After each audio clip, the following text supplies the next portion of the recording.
investigations.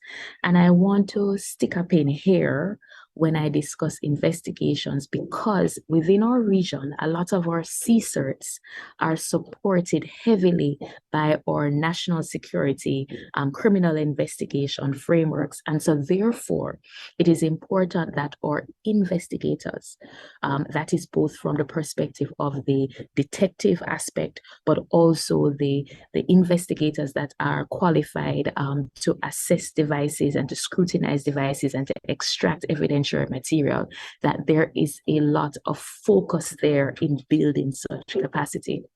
We also need to strengthen our national CICTEs.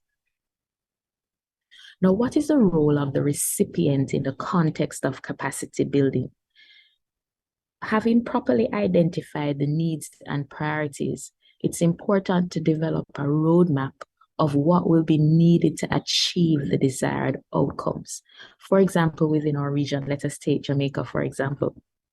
If we identify that we have a difficulty in terms of our investigative frameworks, it may be in terms of our technical capacity as well as our human resources.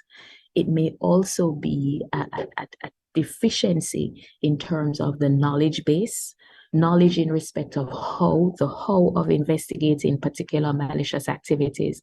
Then it's important for us to develop a framework in which we can build capacity and build it where it matters.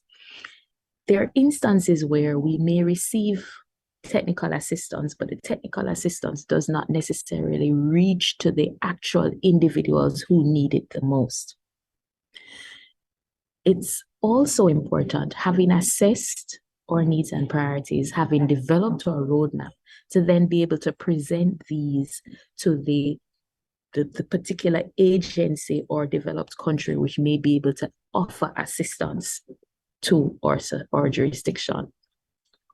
Now, I've spoken about the security aspect, and I also want to touch on the cybercrime aspect. But before I do so, when you assess the approach of the security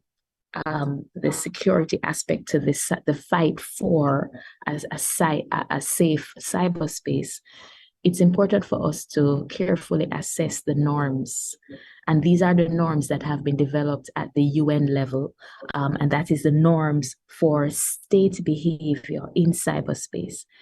Even if we as small developing states are to aspire to adopt the norms fully within our own domestic context, it's important for us to realize that a lot of these norms will require capacity building. There are 11 norms, and I just wanted to share a bit. I know I don't have a lot of time, but I will just share a bit. One of the norms is interstate cooperation on security. Another norm that I also wanted to identify is cooperation to stop crime and terrorism in cyberspace, protect critical infrastructure, respond to requests for assistance, and ensure supply chain security. Even in respect of fulfilling these norms, it would be important for us to have the capacity both in terms of human resources, but also capacity in terms of our technical resources as well. Now, to look at cyber from the perspective of crime fighting, yes, security is our offensive mechanism, but also we need to have a domestic legislative structure that is capable of fighting cybercrime or computer crimes.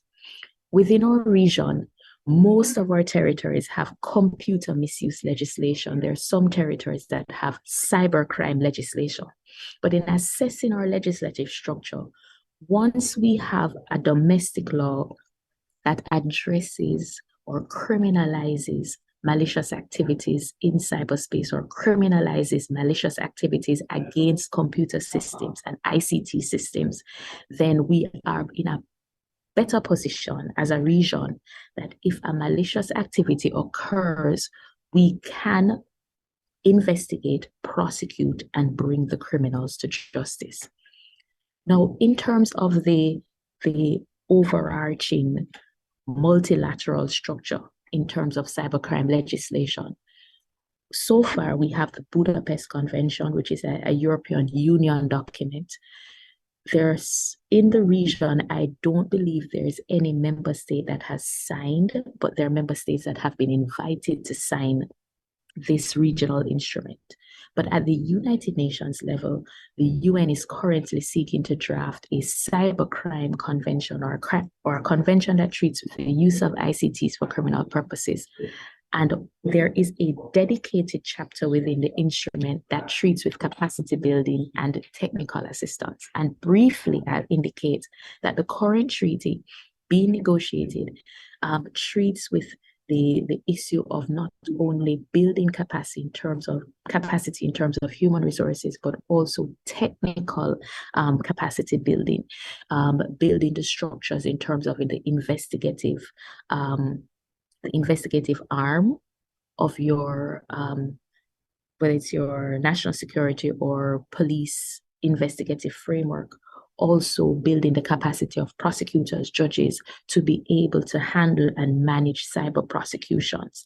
And so in closing, I'll indicate in terms of technical assistance from the perspective of the UN process, the focus is on training, mutual exchange of relevant experiences and specialized knowledge, also legislative development, ensuring that there is harmonization of legislation, also capacity building in the collection and sharing of electronic evidence and law enforcement techniques. And so, as I've said, we focus on security, but we also focus on crime fighting when we discuss the issue of cybercrime and cybersecurity. And in terms of the OEWG and the norms that have been established, there is the need and will be the need for capacity building to ensure that we are in a position to satisfy the requirements of the norms. And then from the crime fighting perspective, to ensure that we have sufficient legislation to address cybercriminal activities. Thank you very much, ladies and gentlemen.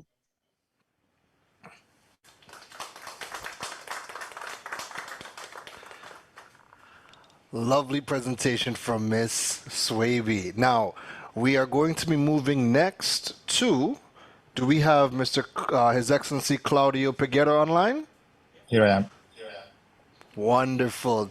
The floor is yours. Thank you, and good morning, everyone. Let me just share my screen here.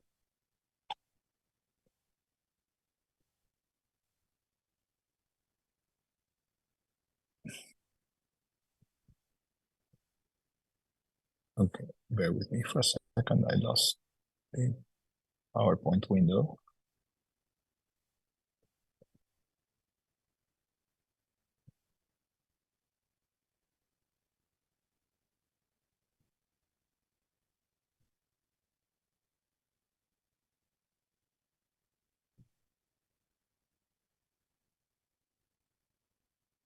Okay, there we are.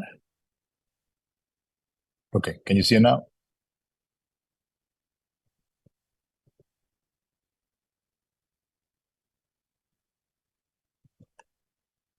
Okay, so I'll assume that you can. So I'll be building from what Andrea was just mentioning and focus a little bit on specific practical examples and experiences with all of this is capacity building. Basically on the multilateral arena, as Andrea was mentioning, at the UN level, we have two processes going on, one focusing on cybersecurity under the first commission, and the other one focusing on cybercrime on the third commission.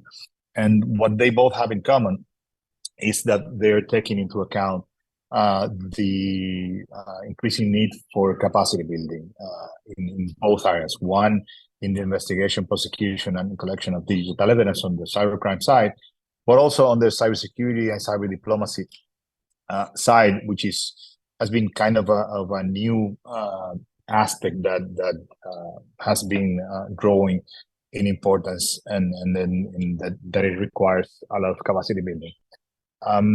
This last process, the ad hoc committee basically, it's kind of like a spin-off from a group of governmental experts that used to be meeting from 2001. It was decided that there was a need to explore solutions to the cybercrime problem. And in the session that one of the sessions that we had in 2013, it was evident that the capacity building was a major need. And from that point, where it was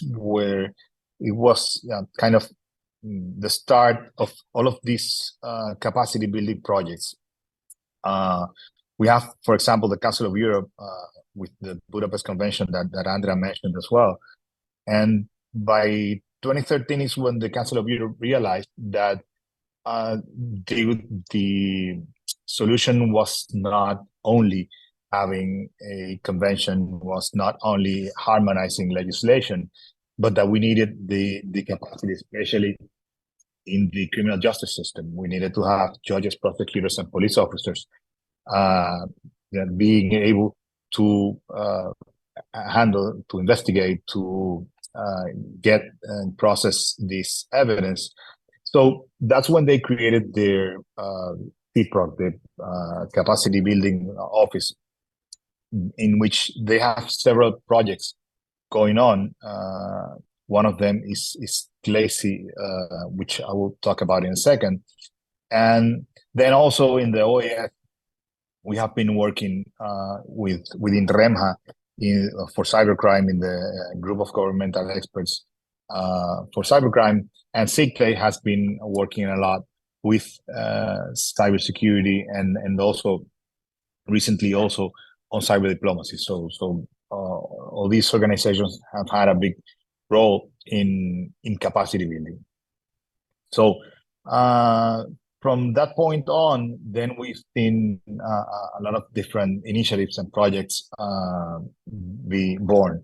In the European Union, we also have projects like Cyber for Death, which is, well, if finishing this year, it focuses on cybersecurity. EU CyberNet is focusing on both cybercrime and cybersecurity, and then also in some aspects of cyber diplomacy. We have El Pacto. We have also other projects like the UNODC cybercrime project. And we have other key players like Interpol, Europol, CARICOM Impacts. We have also individual countries that are offering capacity building to partners. So there's, I think, the issue of sustainability in all of this, and I'm gonna move forward with this because what we've learned from experience is that it needs to be, even though there's a need to be an ever ongoing process, it needs to be sustainable. And I think that's one of the key elements. And it also needs to be tailored because maybe every country does not have the same needs. Maybe there are some basic shared needs, but then there are also specific needs. And then capacity building needs to be tailored for that. Also, there's this challenge of duplication of efforts. Having all of these projects creates the risk of having all of them or many of them working with a specific country or specific region, all in the same things, and maybe even training the same people or training different people in the same things. So one of these challenges is being able to create synergies between these projects. One of these project that is aimed at that, and I'm not gonna spend a lot of time on this because Valentina is gonna talk about it in more detail, is the GFC, the Global Forum on Cyber Expertise, which is focused basically on coordinating all of these projects and initiatives precisely to avoid duplications. I'm not gonna go any further into that so Valentina doesn't kill me. So another project that was born from GLACY, which we'll talk about next, was this LAC4, which is the Latin American and Caribbean Cyber Competence Center. So the original idea was to have a physical place. In this case, it's within this building, this government building in the colonial zone of Santo Domingo, a very beautiful area. And the idea was, on the one hand, to provide a venue for all the other projects. So right now, GFC, GLACY, and all of the other projects are able to host their trainings in those facilities.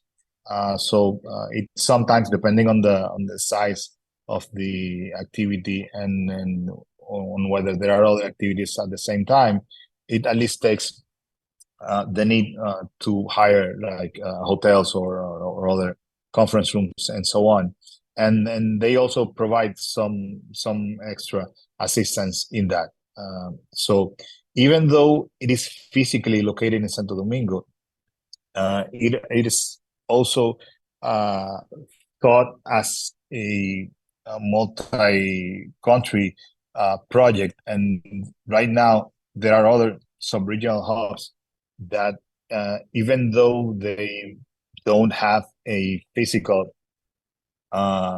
building for that, they are able to coordinate trainings within countries within the region. So the last mission that we had with LAC4 was in Chile, in the diplomacy school of Chile. And it was basically aimed at teaching the students of the diplomatic school cyber diplomacy. And then we've seen other trainings in other regions, so that basically all of the countries in the region can be and especially feel part of the project. This project is going to be led by EU Cybernet until 2025.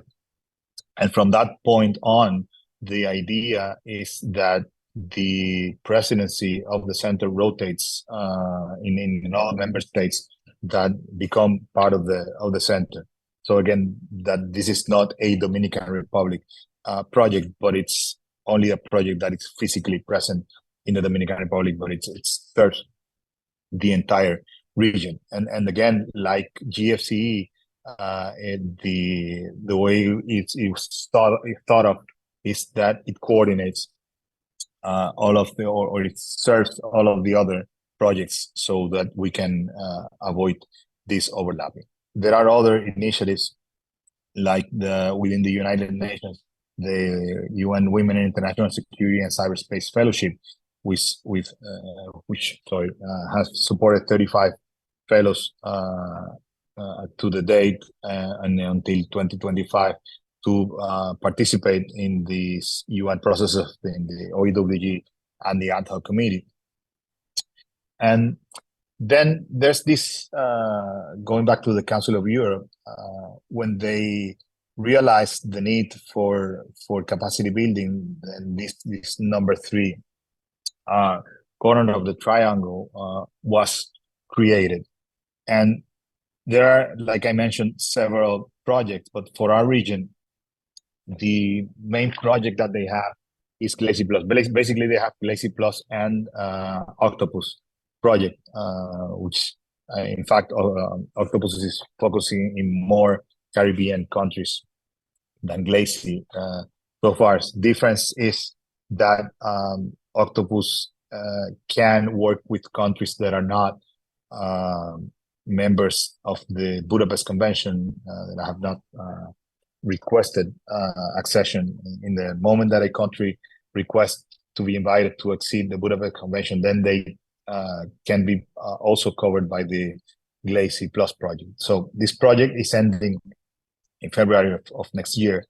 It started in 2016, and it was like a re-edition of the GLACY original project, which had only 7 countries, and it has been expanded twice now in terms of time and budget. So far, the budget is almost 19 million euro. And I think we've had a very good practical experience drawing from this project. Let me see if I can put on this video briefly. And,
He doesn't have to stop.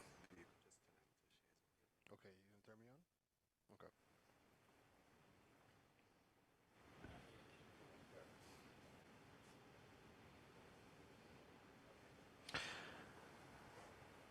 Mr. Claudio, we're currently unable to hear the video. If you want, what you could do is you could actually stop the video, right? You'll have to stop sharing your screen, and then when you reshare your screen, there's going to be a little button at the very bottom that will allow you to send the sound through to the Zoom. Okay, so let's do something better. I did send the presentation, so it's maybe at the end you can run it locally, and then just here it's a 2-minute video. And it's I think it's interesting. So let me just go through with the rest of the presentation. Okay.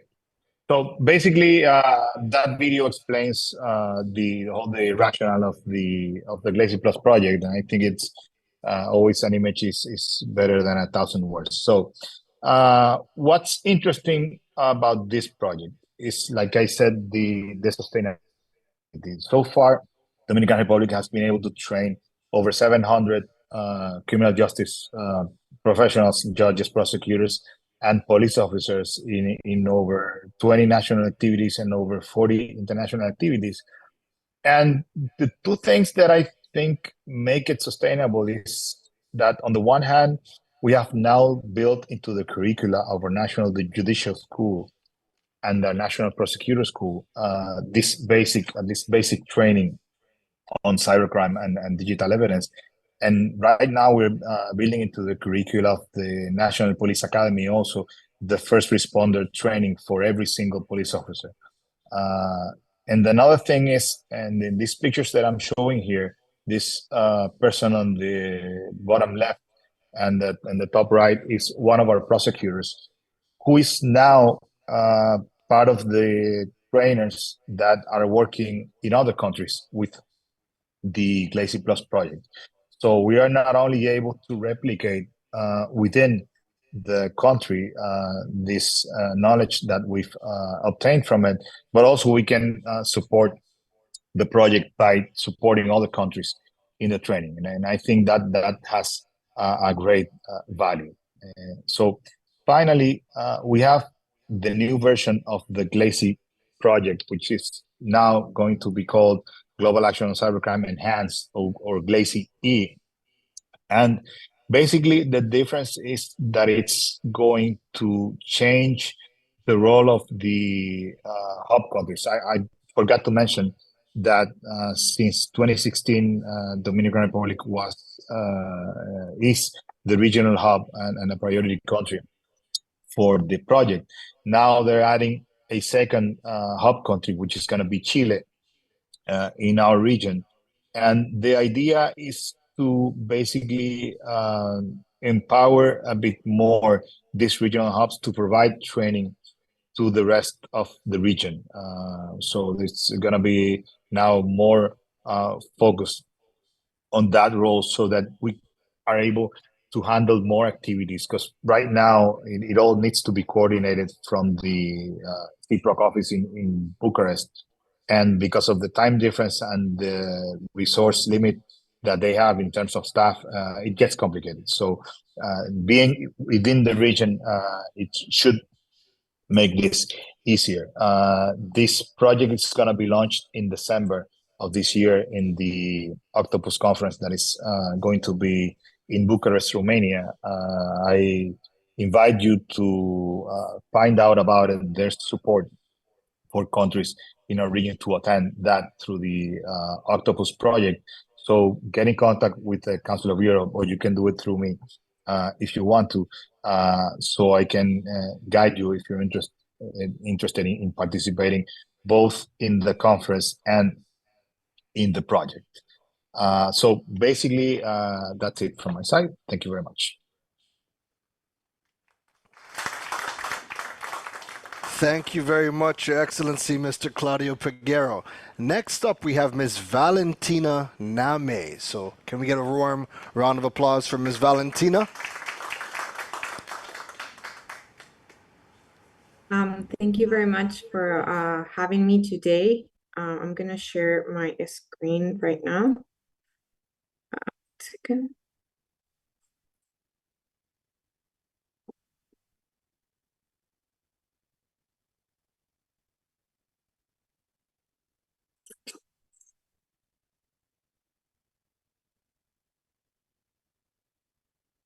Okay.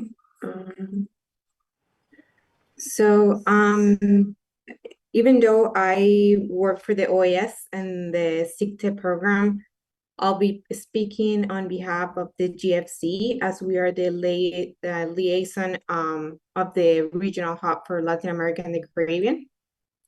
So I'm gonna present a little bit of what the GFC have done in the region and our focus in terms of capacity building. So first of all, the GFC is an apolitical and neutral organization that aims to bring capacity building topics closer to the region. It is also the umbrella organization that brings together different actors, such as civil society, public and private sector, and academia to work in favor of creating a better cybersecurity capacity building. Additionally, our main objectives is to bring more attention to the need for effective cybersecurity capacity building and involvement of all stakeholders in related processes. In this sense, we also participate in international cybersecurity and cybercrime processes, such as the OEWG and the Ad Hoc Committee, by providing opportunities to diplomats to participate in these international processes. So how do we accomplish these objectives?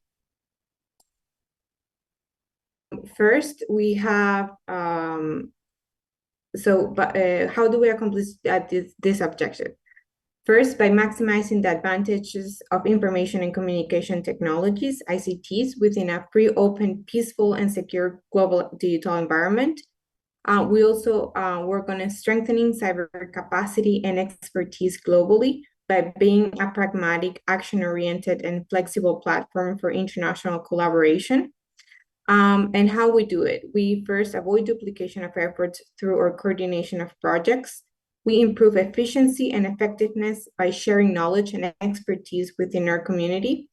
We work towards closing the capacity gaps by helping match requests to offer of supports through our clearinghouse mechanism. And we support filling the knowledge gap by helping the development of research projects and through the CCB agenda. So the before mentioned objectives are accomplished through the GFC ecosystem, which consists on different tools that we use for this objective. So first, we have the Civil Portal, which is the repository for international cyber capacity building projects, and hosts a large library of resources for projects to use. And this repository will also present its different resources by country and region search. And I will show you a little bit more details on how this Civil Portal is structured and how you can benefit from it. We also have the clearinghouse mechanism, which is a mechanism that aims to facilitate matchmaking between GFC members who have cyber capacity needs with GFC partners and implementers that can offer a cyber capacity support. The clearinghouse effectively matches actors such as countries, private sector, and civil society that have resources and expertise and can provide key capacity building services with countries which are or recipients that require help in strengthening their cyber resilience. And then we have our working groups, which are the GFC driving force to coordinate and improve global cyber capacity building efforts. These working groups are separated by themes, and they work on these themes based on the working group that you're part of or you want to collaborate in. So for example, we have a working group A, which is about which we discuss cybersecurity policy and strategies. We have working group B, cyber incident management in critical infrastructure protection. Working group C, cybercrime. Working group D, cybersecurity culture and skills. And lastly, working group E, cybersecurity internet standards. So as I mentioned before, to show you a little bit about the Civil Portal, this is our portal. Any member or partner of the GFC community can add or update the projects they are working on based on their country or region. And right now, for example, specifically for the Latin American, the Caribbean, we currently have 129 projects. We have 77 active actors, and we are promoting 3 upcoming events. So here, if you have any topic that you want to do some research on it, or you just need some information for a project that you have, as I said before, in your country, you can go here, search the topic, and there might be other partners or members working on this topic. So with this, our goal is to avoid the duplication of efforts and provide support for the region. Following to this, as our strategic priorities since 2022 and towards 2024, we have been working on 3 different topics. First, increasing global cooperation by expanding the GFC network. We are focusing specifically on inclusivity. We are focusing as well on regional coordination, such as our annual regional donors and implementers meeting that we have been doing. We started doing it virtual, and since last year, we started having the in-person meetings. And the creation as well of the Hub's website that serve as an additional resource for communities and others with the intention of bridging the national and global levels. And lastly, we have been promoting local collaboration between the GFC different partners through the GFC ecosystem that functions as a hub of resources, expertise, and collaborative initiative in the realm of cybersecurity. These priorities, of course, they could not have been successfully achieved without the support of the different hubs. Right now, I'm speaking on behalf of the Latin American Caribbean hub, but we also have the Pacific hub, the Southeast Asia hub, and the Africa hub. And we have a direct communication with the Secretariat in terms of the different ongoing topics and situations and projects that we want to support within our region. And now moving forward to my last topic, the GFC has been also mobilizing resources for cyber capacity building through the organization of the Global Conference on Cyber Capacity Building. This conference will happen at the end of November under the theme Cyber Resilience for Development. And they have been mobilizing resources given that cyber capacity building has suffered from insufficient awareness among decision makers, which in turn has resulted in limited available financing, along with fragmented coordination efforts that have impaired the effectiveness and sustainability of relevant initiatives. At the same time, the cyber capacity building community has developed organically within the limits of a specific thematic and policy perspective, for example, on cybercrime, cybersecurity, and cyber diplomacy. Part of this community has been slow to embrace the lessons from international development cooperation, inter alia, due to a lack of coordinated strategic effort to bring those different communities closer and combine the respective community expertise and financing. As a result, the Global Conference on CCB will elevate and mainstream cyber resilience and capacity building, as I mentioned before, in the international development agenda and in national development plans and investments as key enablers of sustainable development, inclusive economic growth and social prosperity for all. So as its main outcome, I mentioned a little bit before, but our main outcomes and objective will be a high-level demand-driven global cyber capacity building agenda for cyber resilient international development. Also, we seek to improve our architecture of coordination and cooperation mechanisms for cyber capacity building. And lastly, expansion of the pool of resources available for sustainable, equitable, demand-driven cyber capacity building. That will be all for now, and thank you very much again.